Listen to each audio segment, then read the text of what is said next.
memória de um país guarda semelhanças com as lembranças de uma pessoa. Aqui e ali, os fatos precisam ser lembrados, sob pena de serem esquecidos. A imponência do monumento erguido no meio de um parque no Rio de Janeiro parece indicar que o motivo pelo qual foi construído jamais seria esquecido. Mas não é bem assim. Você sabe por que foi construído, em homenagem a quem foi construído esse monumento grandão aqui? Não, cabeça, agora você me pegou de surpresa. Como fim de serviço, agora até um pouco esquecido. Eu também não sei. Nós nem somos daqui. Não. Não, aos mortos da Segunda Guerra Mundial. É feito junto com o aterro e em 64 já estava pronto. Há 70 anos, depois de muita hesitação, o Brasil entrava na Segunda Guerra Mundial, apoiando os Estados Unidos e os países aliados contra a Alemanha nazista e as forças do eixo. Pouco mais de 25 mil militares brasileiros deixaram suas famílias para integrar a Força Expedicionária Brasileira, que foi enviada à Europa. Cerca de 500 morreram em combates, na fase final da guerra. Com depoimentos de veteranos, imagens raras e textos históricos, o Globo News Especial de hoje é uma homenagem a esses brasileiros que, sem distinção de cor, religião, ideologia ou classe social, não fugiram da luta, se uniram para barrar o avanço do nazifascismo no maior conflito armado do século XX. E para falar com propriedade de uma guerra que matou mais de 60 milhões de pessoas e mudou o mundo, não existe uma fórmula pronta. Mas uma forma de minimizar o erro é ouvir 7 décadas depois quem esteve lá e voltou para contar. E foi o que a gente fez.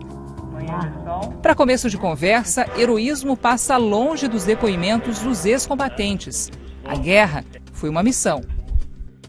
A profissão militar é uma profissão de obediência. Ninguém escolhe para onde vai.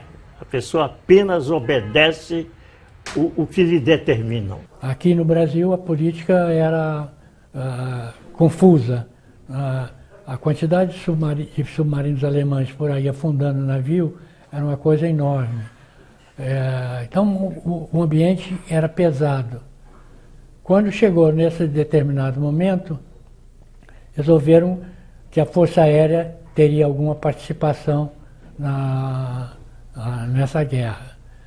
E correu então um recrutamento. Nascia Porto Carreiro, era militar, tudo militar.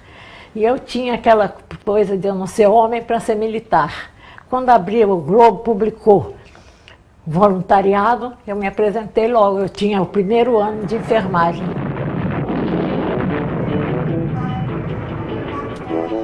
Outra forma de alimentar a memória é tentar ficar perto dos fatos. É buscar gente apaixonada pelo tema, que tem uma relação especial com os fatos e histórias para contar.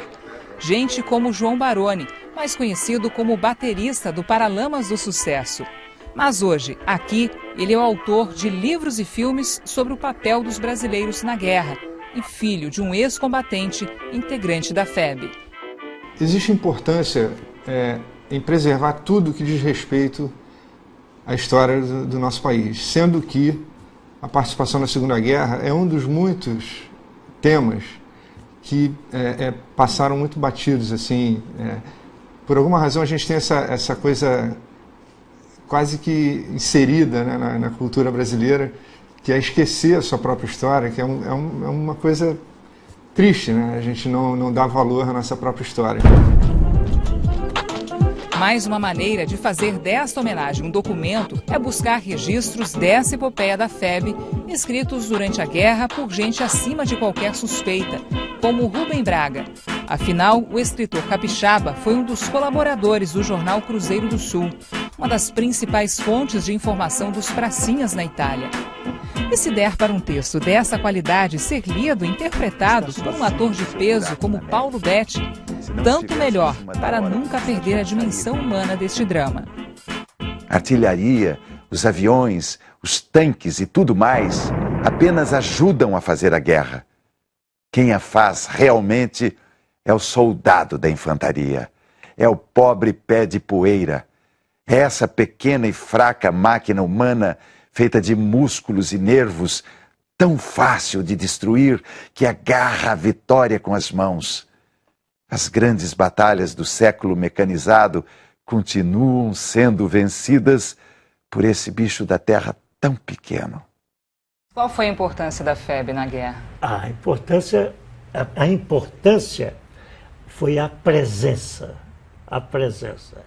A importância bélica, a importância militar, é óbvio que uma divisão não pode pesar no cômputo final de vitórias e derrotas, não pode ter uma significação muito importante. Teve uma significação muito importante para nós, tá? Muito importante porque assinalou a presença do soldado brasileiro na Grande Guerra. Muita gente, quando fala na Segunda Guerra Mundial, pensa em operações incríveis, no desembarque na Normandia, na frente oriental, lá os russos, né, capinando baixo, né, até chegar em Berlim. E aí quando você fala no fronte italiano, você... pois é, mas não era uma guerra terrível, era uma guerra braba mesmo, o couro estava comendo ali, os alemães estavam em cima dos morros e ninguém chegava perto. Inclusive, pela Itália, era uma das estratégias dos aliados para chegar até a Áustria e Berlim. E aí a guerra mudou de eixo, mas a guerra continuou ali. Os alemães mantiveram tropas ali que poderiam estar lutando lá em Berlim ou lá na Rússia. Então houve uma mobilização importante ali, realmente, para poder a guerra continuar. E foi o que aconteceu. Eu não sabia o que esperava aqui de volta, né? Mas com o que eles apresentavam, eu achava que eles iam ficar senhores do Brasil, pelo valor deles. Mas isso aí ia depender de muita coisa, né? Como até hoje vocês veem que não é uma coisa, não dão essa importância ao veterano de guerra. E, no entanto, eles eram de um valor extraordinário. Além do inimigo alemão, os brasileiros que foram para a Itália tiveram que enfrentar inimigos menos óbvios, mas igualmente perigosos. Inimigos como a falta de estrutura e o medo. Eu vi o pânico no combate. Vi. É uma coisa indescritível. Inenarrável o pânico. Então, eu vi o pânico. Então, vi a minha admiração pelo homem brasileiro superar tudo isso. O medo foi uma coisa que abalou muito. Houve gente que teve medo e dominou o medo e foi. Mas colegas nossos, tivemos colegas eu tive dois, que tiveram medo, mas nunca negaram uma missão. Outra coisa que é patente assim com a história do Brasil na guerra é a falta de infraestrutura, né? No Brasil tudo se deixava para depois e parece que até hoje é assim, né? Então, se a gente for olhar 70 anos atrás, ainda tem um monte de coisa que a gente está repetindo, né? Os erros são reincidentes, né? O Brasil tem muito que aprender com o que a gente passou durante a Segunda Guerra Mundial. E começaram os preparativos para ir para a guerra. Isso teve várias etapas, momentos difíceis, preparação difícil, incipiente, e as coisas, as perspectivas não eram das melhores. Eram realmente de arrepiar, pensando que esses homens iam para a guerra na Europa, ao lado dos americanos, integrar o 4º Corpo de Exército americano, o 5º Exército americano, e combater com um grande combatente, que era o soldado alemão. Inicialmente, as roupas eram as roupas brasileiras, né? Eram roupas brasileiras que foram substituídas pelas americanas. Quer dizer, no final, todo o nosso equipamento passou a ser americano. É preciso pensar que, nessa ocasião, o Brasil não tinha qualquer indústria. Tudo que nós tínhamos, tudo que o soldado usava, era ou importado ou cedido pelos americanos.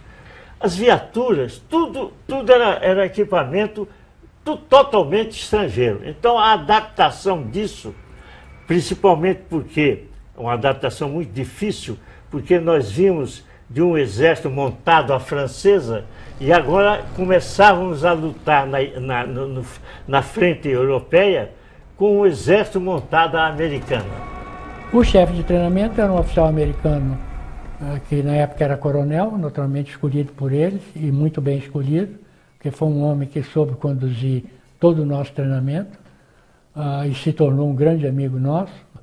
E quando terminou, eu me lembro, nem sei porquê, eu segundo tenente, e um dia conversando com ele, perguntei a ele por que ele não ia conosco, já que ele tinha feito toda essa parte, por que ele não nos acompanhava. E ele, naquela tranquilidade dele que ele tinha, ele disse, não, eu não vou, porque eu sei que vocês estão bem preparados, sei que vocês vão desempenhar um bom papel lá, e aí provavelmente muita gente depois vai dizer que só fizeram isso porque tinha um americano tomando conta. O soldado brasileiro superou tudo isso com extrema dificuldade, mas com um imenso valor, com uma dedicação, com um estoicismo. Aquele homem que eu vi em São João del Rei era outro agora, era outro, ele superava completamente, era capaz de coisas inacreditáveis.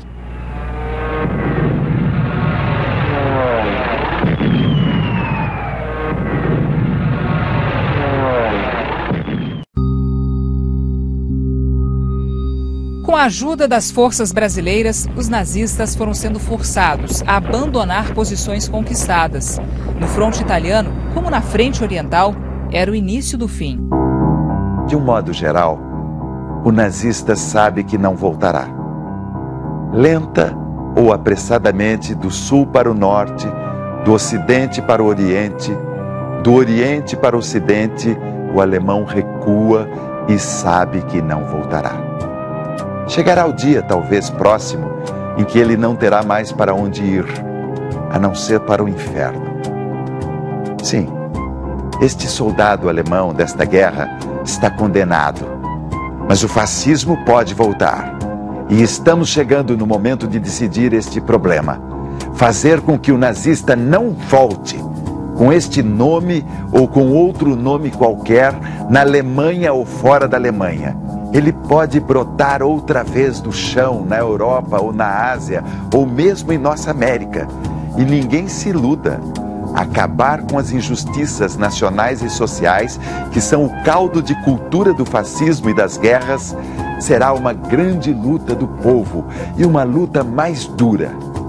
Mas creio que vale a pena lutá-la, pela mesma razão que vale a pena lutar esta guerra de hoje.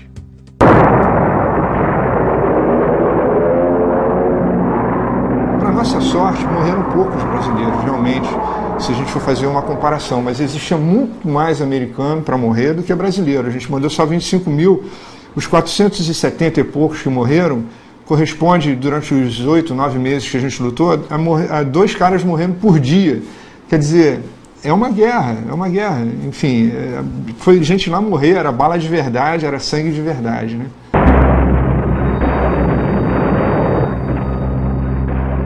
Mutilação, loucura e os casos normais de ferimentos, né, normais. Muita. Eu quando na enfermaria, eles eram formidáveis, cortavam perna, cortavam braço, eu saía da enfermaria, ia na minha barraca, chorava para voltar, e voltava recuperada e enfrentava.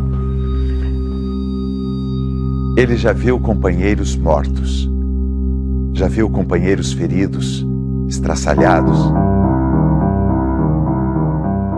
Está sozinho em seu buraco na neve. Se não estivesse em cima da hora do mensageiro sair, eu talvez fizesse uma peroração, um apelo, que alguém que me lesse pensasse nele. Não para mandar cigarros nem pullovers. Isto não é o mais importante. Para ele agora, tudo importa muito pouco na guerra. Mandem o que quiserem. O que ele quer mais é carta. Mas a tarefa de vocês é outra, é maior. Vocês são responsáveis pelo país dele, para onde ele voltará. Vocês, e não ele, são responsáveis por uma vida de decência, de liberdade de homem, de justiça social verdadeira. que o sacrifício dele não seja em vão. E quem se arrisca a dizer que esse sacrifício não foi em vão? O fato indiscutível é que a guerra foi vencida e os brasileiros estavam entre os vencedores. Então saiu no alto-falante, "The war is over". Quando Mas disse, nós já estávamos sabendo, já nos últimos combates nossos, eles já botavam bandeira branca, as cidades que já estavam tomadas. Então, nesse instante, foi um instante muito solene para todos nós, porque todos ficaram assim, parados, e de repente foi uma gritaria. E aí, choro, muita gente chorou, entendeu? Um no ombro do outro chorou. Viu dar tiro para cima, foi uma alegria fora do comum, esse último dia da guerra. A paz. A paz. População inteira na rua, tudo de lenço branco, quer dizer, era um negócio monumental, não é? Porque, poxa, depois de tantos anos, de uma hora para outra acaba aquele coisa, foi uma sensação muito grande mesmo.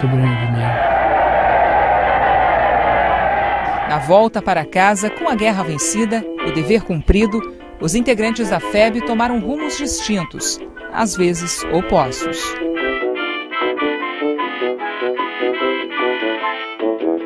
Carreira militar é a carreira da obediência. Eu fui para a presidência da República como fui para a guerra, porque me mandaram ir. Tá? Eu vi o general Médici, por quem eu tenho o maior respeito, o maior carinho. Eu vi o general Médici pela primeira vez na vida, no dia em que ele me convidou para trabalhar com ele. Tá? Para você ter uma ideia do que é o dever, o que é a disciplina e o dever militar. Por outro lado, nunca desempenhei qualquer função política. Eu não aderi à Revolução. Não é? Eu tinha a consciência, eu tenho uma carta de meu pai, que eu abri o meu livro. Com essa carta ele me escreveu em 31 de março de 39. Ele disse assim: Rui, és cadete, amanhã, depois, mais tarde, general. Agora deves dobrar os teus esforços, estudar muito. Ser um patriota verdadeiro e não te esqueças que a força somente deve ser usada a serviço do direito. O povo desarmado merece o respeito das Forças Armadas. O soldado não conspira pelas instituições pelas quais jurou fidelidade. Se o fizer, trai os seus companheiros e pode desgraçar a nação.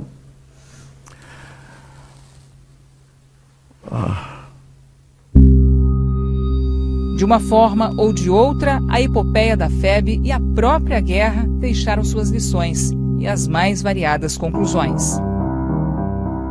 Enquanto um homem for dono deste campo, e mais daquele campo, e outro homem se curvar, jornada após jornada sobre a terra alheia ou alugada, e não tiver de seu nem o chão onde vai cair morto, esperem a guerra. Ela explodirá, e enquanto não explodir, estará lavrando surda. O homem rico lutará contra outro mais rico que quer ficar ainda mais rico. Ou contra o menos rico, que também quer ficar mais rico, ou que não quer ficar ainda menos rico. E o homem pobre lutará por ele ou contra ele. Lutará para não perder o pouco que tem, ou lutará porque não tem nada a perder. Então, acho que a história do Brasil na Segunda Guerra, a história da FEB, do brasileiro em combate, ela vem explicar para muita gente que a gente consegue fazer o que a gente quiser fazer, né? A gente é capaz de fazer tudo, é só a gente ter condição de fazer isso, né? Do momento em que deram condição para o brasileiro lutar, ele lutou bem. E os insucessos que a gente teve na guerra não foram diferentes do americano, do inglês, do russo, né? Quando a guerra começou. Ninguém estava preparado para a guerra, né? E ai dos mortos, que faremos dos mortos? podem rezar missas aos potes para que as almas deles se salvem, mas eles não querem isso. Eles querem saber de nós. Eles nos vigiam. Eles vigiam o nosso reino da terra. Foi por esse reino que eles morreram. Estão espantados. Querem saber por que morreram, para que morreram. Eles morreram muito jovens, quando ainda queriam viver mais. Não gostaram da própria morte. Por isso, não gostaram da guerra.